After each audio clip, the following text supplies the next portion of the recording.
निकलने का क्या हो पैमाना? अगर फंड लगातार नेगेटिव रिटर्न दे रहा हो तो क्या फंड से एग्जिट करके उसी कैटेगरी के दूसरे फंड में स्विच करना सही है या फिर दूसरे एएमसी के फंड में निवेश करें? फंड से निकलने पर कितना एग्जिट लोड लगता है और क्या फंड मैनेजर के बदलने से भी फंड के प्रदर्शन पर असर पड़ता है? ये तमाम बातें हैं जो आपके मन में जरूर उठ रही होंगी। इनके जवाब आज हम जानेंगे इस शो में। हमारे साथ आज दो खास एक्सपर्ट से उनका परिचय करा दे। Mutual fund expert Vishwajeet Parashar और फिनसेफ के फाउंडर मृण अग्रवाल हमारे साथ हैं। विश्वजीत जी, मृण, दोनों का बहुत स्वागत करते हैं मनी गुरु के आज के इस खास कार्यक्रम में। फंड से निकलने की स्ट्रैटेजी मतलब रिडेम्पशन जिसकी हम बात करते हैं उसको डिस्कस करना बेहद जरूरी है, क्योंकि जितना इंपॉर्टेंट होता है किसी फंड में इन्वेस्ट करना, उससे कहीं ज्यादा इंपॉर्टेंट होता है ये समझना कि वो टाइम कौन सा है जब फंड से निकलने की जरूरत पड़ सकती है या कौन सी गलतियां हमसे हो जाती है। एक सबसे बड़ा जो फैक्टर मृण फंड से एग्जिट करने का है वो यूजुअली क्या होता है ये समझना बेहद जरूरी है। पूरी फाइनेंशियल प्लानिंग की जर्नी में जो एक वैलिड जो हम कह सकते हैं एक फैक्टर है जो कि एक्चुअली करना चाहिए किसी इन्वेस्टर को फंड से एग्जिट की स्ट्रैटेजी के तौर पर, वो क्या रहे? नमस्ते स्वाति। तो फंड में जब हम एग्जिट करते हैं वो 3 वजहों की से हम करते हैं। सबसे पहले अगर हम अपने गोल के करीब हैं तो ये तो एक टाइम हुआ जब हम फंड में एग्जिट करना चाह रहे हैं। दूसरा है जब फंड में अंडर परफॉर्मेंस है। Now this is very subjective because इसमें क्या है कि काफी लोग सोचते हैं कि अच्छा ये फंड 30% दे रहा है, मेरा फंड 25% दे रहा है तो मुझे एग्जिट करना चाहिए। तो इसके बारे में मैं थोड़ा डिटेल से बताऊंगी कि दूसरा है जब हमारे फंड में अंडर परफॉर्मेंस हो तो अंडर परफॉर्मेंस एग्जैक्टली क्या है। एंड थर्ड थिंग इज जब आपको रीबैलेंसिंग करना हो, जैसे साल में एक बार जब आप पोर्टफोलियो रिव्यू करते हैं तब जब रीबैलेंसिंग की अगर जरूरत है तो उस समय भी आप फंड में से एग्जिट कर सकते हैं। तो ये 3 वजह हैं जनरली जिसकी वजह से आप फंड में एग्जिट करना चाहेंगे। और जो आप कह रहे हैं कि लक्ष्य के करीब हो वो स्ट्रैटेजी, वो कैसी स्ट्रैटेजी है? कैसे जब हम बहुत ही गोल के करीब होते हैं तो फंड से एग्जिट करना चाहिए? तो एक एग्जांपल लेती हूँ कि सपोज कोई अपने चाइल्ड एजुकेशन के लिए सेव कर रहा है तो जनरली 1 से 2 साल पहले, जैसे फॉर एग्जांपल सपोज हमारा 15 साल का गोल है तो मैं ये कह रही हूँ कि जो 13 साल के बाद या 13 साल के एंड में जो इन्वेस्टर हैं वो एक्चुअली देख सकते हैं कि हमारा कॉर्पस वैल्यू कितना है। एंड अगर वो कॉर्पस वैल्यू गोल वैल्यू के नजदीक है तो वो एक्चुअली इसमें से रिडीम करके डेट में डाल सकते हैं। अगर हम मार्च 2020 का एग्जांपल लेते हैं जब मार्केट्स में काफी गिरावट आई थी कोविड की वजह से, तो उस समय जो SIP 12% के रिटर्न में चल रही थी उसका रिटर्न ऑलमोस्ट 0 हो गया था। एंड काफी लोग जिन्होंने 5 ईयर गोल्स के लिए इन्वेस्ट किया था उनका value of investment was equivalent to their principal itself, right. तो सो दैट हम इस सिचुएशन से बचे रहें, बहुत जरूरी है कि हमें अपने गोल के 1-2 साल पहले देखना चाहिए कि क्या वैल्यू है। और अगर ये वैल्यू अपने गोल के वैल्यू के करीब है तो हमें सर्टेनली कुछ अमाउंट निकाल के रखना चाहिए। अब ये जरूरी नहीं है कि वो गोल वैल्यू जो अमाउंट है वो गोल वैल्यू के नजदीक होगा।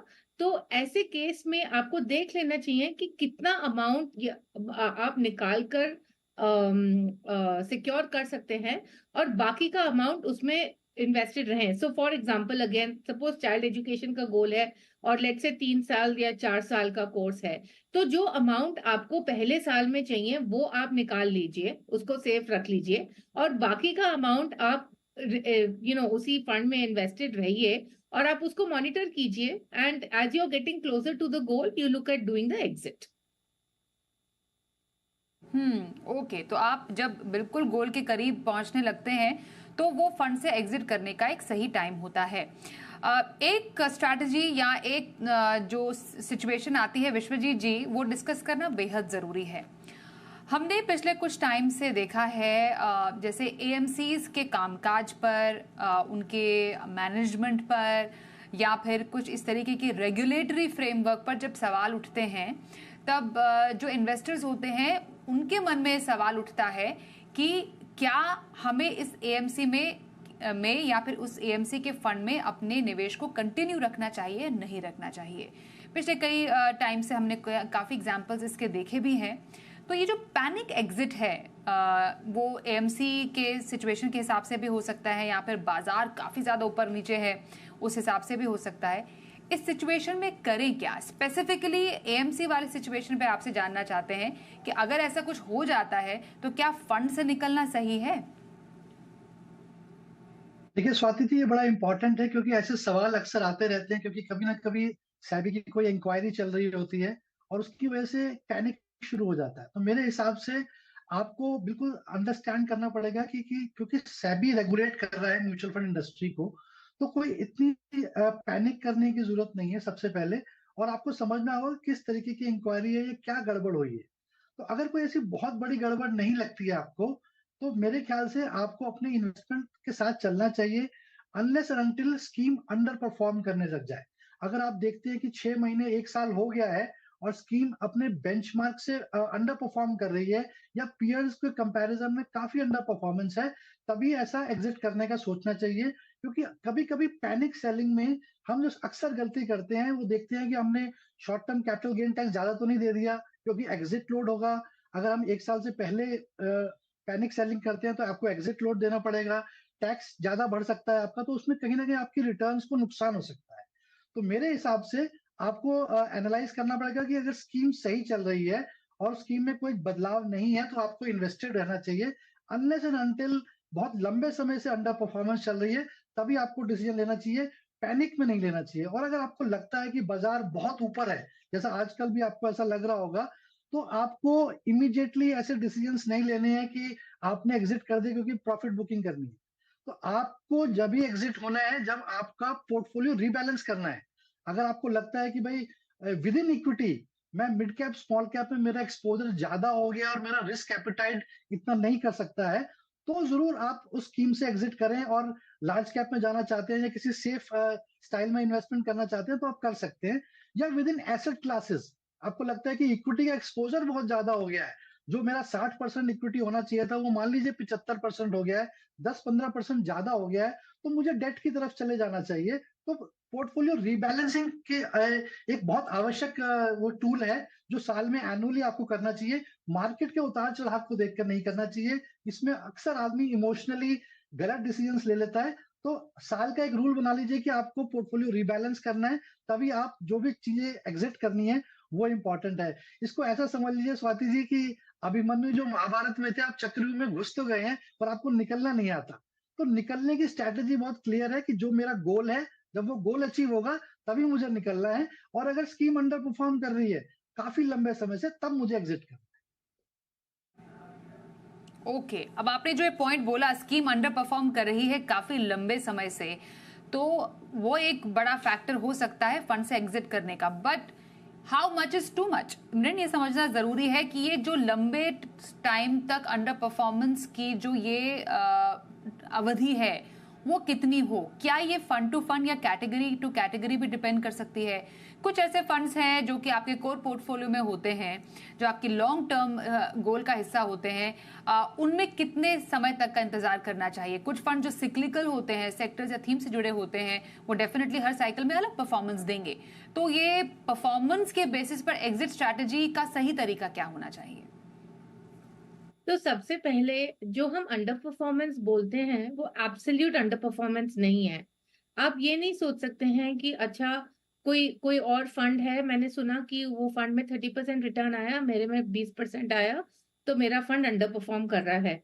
Whenever you're checking underperformance, it has to be relative to the benchmark and category average. So for example, अगर आप large cap category में हैं and let's say category average और benchmark का return let's say 15% है और आपका फंड का रिटर्न 10% है, तो ये अंडर परफॉर्मेंस हुआ, राइट? बट आप अपने ही कैटेगरी में आपको कंपेयर करना पड़ेगा, आप दूसरी कैटेगरी में नहीं कंपेयर कर सकते हैं, राइट? तो सबसे पहले तो आपको ये देखना पड़ेगा। अच्छा, दूसरा ना, इसको थोड़ा मॉनिटर करना पड़ेगा। ऐसा नहीं कि आप एक दिन में देख लें और सोच लें कि अच्छा ये दिन मेरा फंड अच्छा नहीं कर रहा है, आज के डेट में मैं 5 ईयर रिटर्न देख रही हूँ तो मुझे ये 5 ईयर रिटर्न अच्छा नहीं लग रहा है। आपको इसको थोड़ा मॉनिटर करना पड़ेगा on a regular basis to check the under performance. Now only we must remember कि जो सारे फंड्स हैं वो they have their up and down cycle. जैसे अपने लाइफ में अप एंड डाउन होते हैं, वैसे म्यूचुअल फंड में भी अप्स एंड डाउन्स होते हैं। तो अगर आप देखिए 2 साल पहले जो टॉप परफॉर्मिंग स्कीम थी वो अभी टॉप में नहीं है। And in fact, there is data that shows that only 25% of schemes actually remain consistently in the top in the next 3 to 5 years, right? So ये आप मान के चलिए कि जैसे फंड कभी फंड ऊपर रहता है, कभी फंड नीचे जाता है for various reasons, क्योंकि they have taken certain portfolio calls due to which maybe the fund is underperforming for some period of time. बहुत जरूरी है कि एक तो we should have patience and we should monitor this underperformance और the performance for at least 18 months. मतलब 18 महीने के लिए हम चेक करें। अगर लगातार 18 महीने के लिए ये अंडर परफॉर्म कर रहा है तब हम सोच सकते हैं एग्जिट के बारे में। बट इसमें भी मैं कहूंगी कि इसमें आई थिंक एडवाइजर की राय भी बहुत जरूरी है, क्योंकि मैंने अपने ही करियर में देखे हैं स्वाति कि मैं फंड का नाम नहीं लूंगी, बट 2-3 ऐसे फंड्स हैं जो बहुत बड़े इक्विटी फंड्स हैं जिनका 2-3 साल तक अंडर परफॉर्मेंस रहा है। बट जब उनका रिकवरी हुआ है, ऐसा रिकवरी हुआ है कि वो बिल्कुल टॉप पर है। तो ये एक्चुअली एडवाइस मतलब खुद से इन्वेस्टर को करना थोड़ा मुश्किल है। थोड़ा आपको एडवाइजर के थ्रू इसके बारे में जानकारी करनी पड़ेगी, या इसके बारे में आपको थोड़ा एडवाइस लेना पड़ेगा फाइनेंशियल एडवाइजर से। But this is what I would essentially recommend. And एक चीज मैं जरूर कहूंगी कि आजकल सोशल मीडिया में काफी वीडियोस आ रहे हैं कि टॉप 5 म्यूचुअल फंड स्कीम्स, या ये म्यूचुअल फंड में डालो तो उसने 30% रिटर्न दिया है एंड ऑल दैट। आप इन सब से बिल्कुल ही ये सब नॉइस को आप बाहर रखिए। ये सब वीडियोस को आप ना ही देखें तो अच्छा है, क्योंकि काफी लोग मुझसे पूछ रहे हैं कि मैंने इस स्कीम में इन्वेस्ट किया है, फिर मैंने वीडियो देखा है कि ये 5 स्कीम बेस्ट हैं। तो first of all mutual fund में ऐसे कोई बेस्ट स्कीम नहीं है। जो आपके गोल के हिसाब से, आपके रिस्क के हिसाब से आपको सूट करती है वो अच्छी स्कीम है। परफॉर्मेंस का very clearly you have to check it against benchmark and against category average. मैं इसी में विश्वजीत जी चाहती हूँ कि आप ऐड करें क्विकली, जिससे पहले हम ब्रेक पर जाएं। ये जो सेक्टोरल और थीमेटिक फंड्स होते हैं जिसमें एंट्री और एग्जिट दोनों इंपॉर्टेंट होते हैं, यहाँ पर एग्जिट स्ट्रैटेजी कितनी इंपॉर्टेंट होती है ये समझना जरूरी है, क्योंकि कई बार लोग इस साइकिल के फेर में फंस जाते हैं। किसी सेक्टर या थीम में निवेश कर दिया लेकिन उससे निकलना उनके लिए टफ हो जाता है। तो यहाँ पर कैसे करें? जी बिल्कुल स्वाति जी, सबसे पहले मैं कहूंगा कि जब आप पोर्टफोलियो क्रिएट करते हैं तो आपको कोर एंड सैटेलाइट स्ट्रैटेजी को फॉलो कर सकते हैं, जिसमें कि आपका 70-80% पोर्टफोलियो उन स्कीम्स में, उन फंड्स में इन्वेस्टेड हो जो कंसिस्टेंट हैं, जो काफी सेफ हैं, जो बहुत हाई रिस्क नहीं है। जैसे आप large cap, flexi cap categories को ले सकते हैं, मल्टी एसेट कैटेगरीज को ले सकते हैं। तो यहाँ पे आपको रोज रोज बदलाव करने की आवश्यकता नहीं है, क्योंकि ये आपका कोर पोर्टफोलियो है और आपने बहुत कंसिस्टेंटली परफॉर्मेंस चेक करी है, कौन फंड मैनेजर है, क्या रिस्क प्रोफाइल है, उसके अकॉर्डिंगली आपने ये पोर्टफोलियो क्रिएट किया है। अब जो बचता है 20% या 25%, जिसको हम सैटेलाइट पोर्टफोलियो कहते हैं, जहां पे हम थीमेटिक फंड्स या सेक्टोरल फंड्स को फिट इन कर सकते हैं। तो ये आपको फंड्स जब भी लेने चाहिए जब आपको वो सेक्टर या थीम समझ में आती हो, क्योंकि आपको बहुत क्लियरली समझना होगा कि जब ये थीमेटिक फंड या सेक्टर फंड्स आते हैं तो ऑलरेडी थीम शुरू हो चुकी होती है। क्योंकि जब भी जो नॉर्मली एक इन्वेस्टर्स की मिस्टेक होती है, वो रिटर्न्स को चेज करते हैं। उनको लगता है कि अभी पिछले 6 महीने में इतनी अच्छी रिटर्न्स आई है तो मुझे इस थीम में एंटर कर जाना चाहिए। तो नॉर्मली उन थीम्स में एंटर करना चाहिए जो अभी अंडर वैल्यूड है, जो आगे चल के आपको अच्छे रिटर्न्स दे सकती हैं। और उन्हीं थीम्स या सेक्टर्स में आप निवेश करें जो आपको समझ में आते हैं, जिसका रिस्क प्रोफाइल आपको समझ में आता है। अगर आपको लगता है कि ये बहुत हाई रिस्क है क्योंकि आपको निकलने का टाइमिंग नहीं मिलेगा, इसलिए बहुत इंपॉर्टेंट है कि आपको बहुत क्लियर होना चाहिए कि ये थीम जब प्ले आउट हो जाएगी उससे पहले पहले मुझे निकलना है, और ये टाइमिंग करना बहुत मुश्किल होता है। तो इसलिए आपको, जैसा मैडम ने भी बोला, आपको अपनी एडवाइजर की सलाह पर ही ये ऐसे फंड्स लेने चाहिए, या फिर आपको वो थीम समझ में आती हो। क्योंकि बहुत बड़ी मिस्टेक जो इन्वेस्टर्स करते हैं वो थीम को फॉलो करते हैं जब थीम ऑलरेडी प्ले आउट हो चुकी होती है और वो बिल्कुल टॉप पे होती है, पीक पे होती है, जहां पे निकलने का समय होता है। तो ऐसी थीम्स को आप जभी निवेश करें या वहां से जब निकल जाएं जब आपको लगता है कि ये अब ऑलरेडी प्ले आउट हो चुका है। फाइनेंशियल एडवाइजर इसमें आपके एडवाइजर आपकी लाइफ में बहुत इंपॉर्टेंट रोल प्ले कर सकता है, क्योंकि वो इन एंड आउट इस थीम्स को ट्रैक करते रहते हैं कि कौन सी थीम प्ले आउट हो चुकी है, कौन इस थीम्स में अब कितना पोटेंशियल बचा है। और ये सेक्टर्स बहुत तेजी से चेंज होते हैं, तो ऐसा भी नहीं है कि ये बहुत लॉन्ग टर्म चलते हैं, क्योंकि बहुत तेजी से ये सेक्टर्स और थीम्स चेंज होती रहती हैं। तो आपको बहुत डायनामिकली इस पे एक्ट करना पड़ेगा और कोशिश करें फाइनेंशियल एडवाइजर की सलाह पर ही ऐसे स्कीम्स में निवेश करें।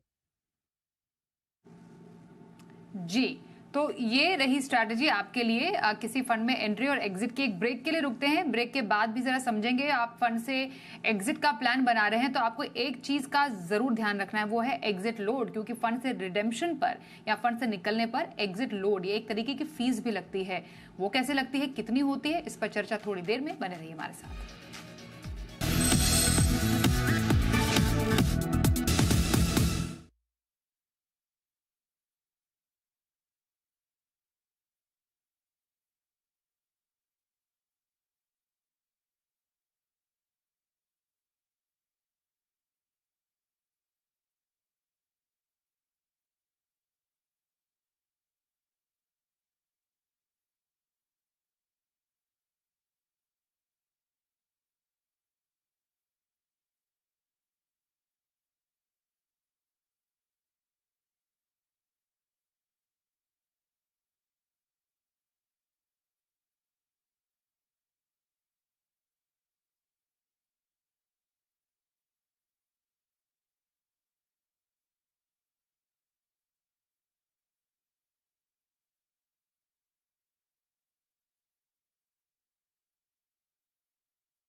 फंड से एग्जिट का क्या हो फुल प्रूफ प्लान, इस पर कर रहे हैं चर्चा मृन अग्रवाल और विश्वजीत पराशर हमारे साथ आज इस चर्चा में शामिल हैं।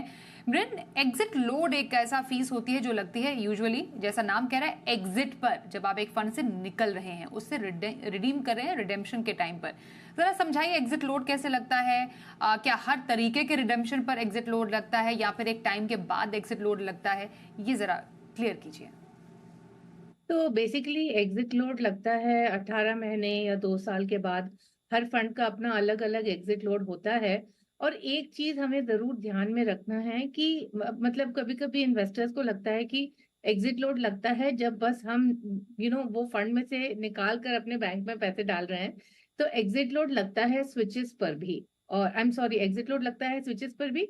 और जब आप स्विच करते हैं, so this is also counted as a redemption, and that means कि इसमें आपको टैक्स भी लगेगा, राइट?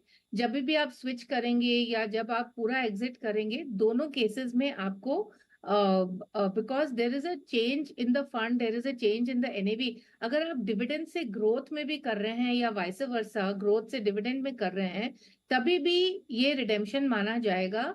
और आपको ये रिडेम्पशन माना जाएगा और आपको इसके ऊपर टैक्स भी लगेगा। और अगर एग्जिट लोड एप्लीकेबल है तो एग्जिट लोड भी एप्लीकेबल रहेगा। सपोज आपने 18 महीने के पहले किया तो इसमें एग्जिट लोड भी एप्लीकेबल रहेगा। तो मृन, मतलब कहने का ये है कि पहले के जो 1.5 साल है उसमें एग्जिट लोड लगेगा, लेकिन अगर आप उससे ज्यादा रहते हैं, फंड में रहते हैं, तो आपको कोई टेंशन की जरूरत नहीं है। मकसद है कि एक लंबे इन्वेस्टमेंट प्रोसेस में एक इन्वेस्टर बना रहे, राइट? बिल्कुल। ओके। विश्वजीत जी, यहाँ पर एक इम्पॉर्टेंट जो एक और फैक्टर है जिसको कई निवेशक फैक्टर इन करते भी हैं और समझते भी है उसकी बारीकियां, वो है फंड मैनेजर। कई बहुत पॉपुलर फंड मैनेजर होते हैं, कई ऐसे फंड मैनेजर होते हैं जो कि फंड को बहुत अच्छे से मैनेज करते हैं।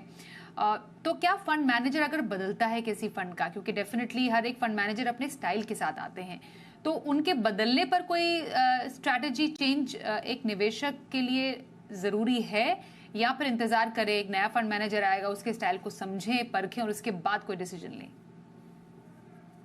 देखिए स्वाति जी, ये एएमसी पे डिपेंड करता है, क्योंकि जो बड़ी एएमसीज हैं उनका एक अपना एक स्टाइल ऑफ इन्वेस्टिंग है।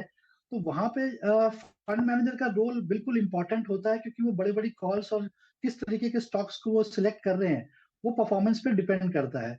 तो अगर कोई फंड मैनेजर का ट्रैक रिकॉर्ड बहुत अच्छा है तो ऐसा माना जाता है कि वो लोग निवेशक जो है उस फंड मैनेजर की तरफ फॉलो करते हैं और बहुत सारा पैसा वहां पे उन स्कीम्स में जाता है।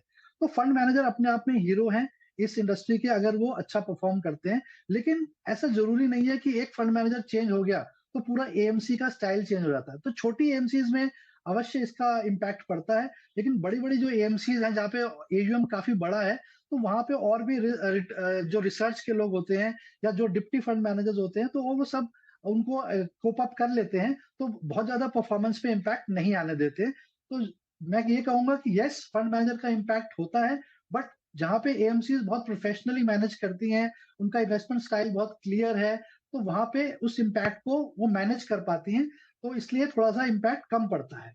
जहां तक कि स्वाति जी आप टैक्स की बात भी कर रहे थे, तो मैं कन्वीनियंस के लिए बताना चाहूंगा कि बहुत सारे निवेशक जो सोचते हैं कि इक्विटी में अगर आप इन्वेस्ट करते हैं तो 12 महीने का होल्डिंग पीरियड होता है, और अगर 1 साल के बाद आप एग्जिट करते हैं तो आपको long term capital gain tax लगता है, वो है 12.5%।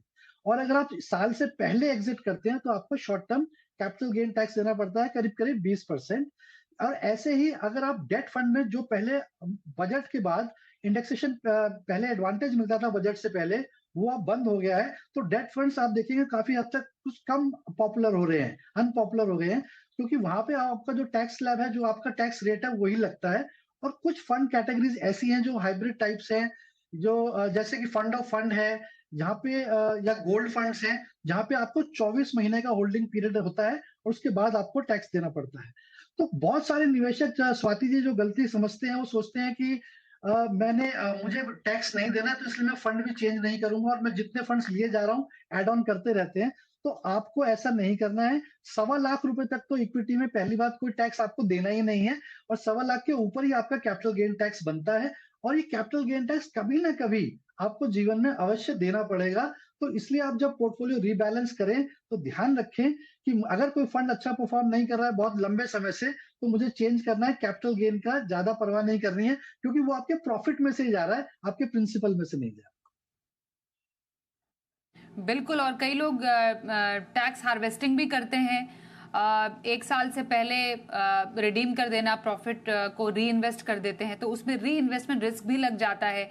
तो इस तरीके का जो रिडेम्पशन है उसको भी आपको काफ़ी सोच समझकर करना चाहिए, और इस पर डिटेल्स कुछ विश्वजीत जी ने भी अभी दी है।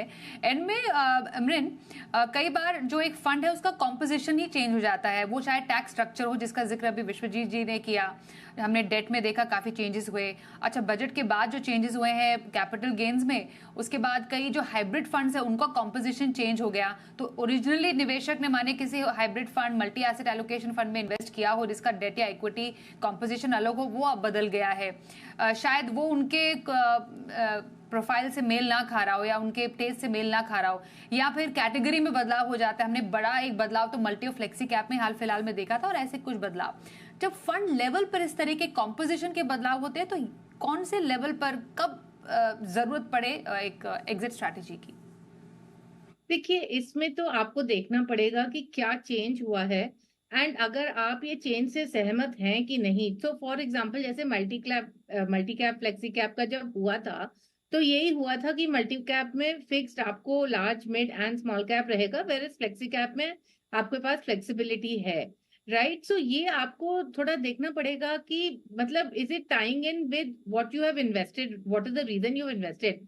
अगर आप अभी डेट फंड के बारे में बात करती हैं, जब ये जो ग्रैंडफादरिंग क्लॉज जो था ऑन इन्वेस्टमेंट्स बिफोर April 1, 2023 जो अभी निकल गया है, अभी इसमें तो हम कुछ ज्यादा कर ही नहीं सकते हैं, राइट। क्योंकि जिसने भी उससे April 1, 2023 के पहले इसमें निवेश किया है, अब आप जब भी उसमें से रिडेम्पशन करेंगे तो वो फुल्ली टैक्सेबल रहेगा, तो उसमें तो हम ज्यादा कुछ कर नहीं सकते हैं, क्योंकि अगर हमें डेट में इन्वेस्ट करना ही है और हमें रिस्क नहीं लेना है तो ऑप्शन ही और क्या है लॉन्ग टर्म इन्वेस्टमेंट के लिए, राइट? सो ये बहुत सिचुएशनल है, ये डिपेंड करता है कि एग्जैक्टली क्या सिचुएशन हुआ है। फॉर एग्जाम्पल, काफी साल पहले कुछ डेट फंड्स में, क्रेडिट रिस्क फंड्स में कुछ लिक्विडिटी के इश्यूज हो गए थे और उस समय काफी मतलब एक दो फंड्स ने रिडेम्पशंस रोक दिए थे। फिर पूरी कैटेगरी में मतलब काफी तनाव था और काफी मतलब लोगों को बहुत वरी था कि हमें अपने पैसे मिलेंगे या नहीं। तो ऐसे सब सर्कमस्टेंसेस में अगर आपको वरी है, ऐसा सब हुआ है कि किसी फंड में कुछ इशू हो गया है और आपको लगता है कि मेरे फंड में भी होगा, आई वुड स्टिल से इस सब के लिए आपको एक्चुअली एक फाइनेंशियल एडवाइजर की सलाह लेनी पड़ेगी, क्योंकि अगर आप क्रेडिट रिस्क फंड्स में भी देखेंगे, फाइनली एक्चुअली जो लोग बने रहे उनके रिटर्न्स काफी अच्छे थे। तो ऐसे सिचुएशंस में मैं यही कहूंगी कि सिचुएशन के ऊपर डिपेंडेंट रहता है। और दूसरा, अगर आपके पास एडवाइजर है तो जरूर उनसे सलाह लेकर ही ये डिसीजन लीजिएगा। एब्सोल्युटली मृन, आपने सही बोला। आफ्टर ऑल पैसा तो आपने इन्वेस्टर का है, आपको मालूम होना चाहिए कि आपने जिस फंड में इन्वेस्ट किया है, अगर आपके फिलॉसफी से वो मेल नहीं खा रहा है तो आपका पूरा हक बनता है उसे निकलने का। पर थोड़ा सोच समझकर एक फाइनेंशियल एडवाइजर की भी मदद ले सकते हैं और अकॉर्डिंगली अपना एक एग्जिट स्ट्रैटेजी को डिजाइन कर सकते हैं। धन्यवाद करेंगे विश्वजीत जी, मृन दोनों का ही हमारे साथ इस चर्चा में शामिल होने के लिए। एक ब्रेक का भी वक्त हो गया है, देखते रहिए जी बिजनेस।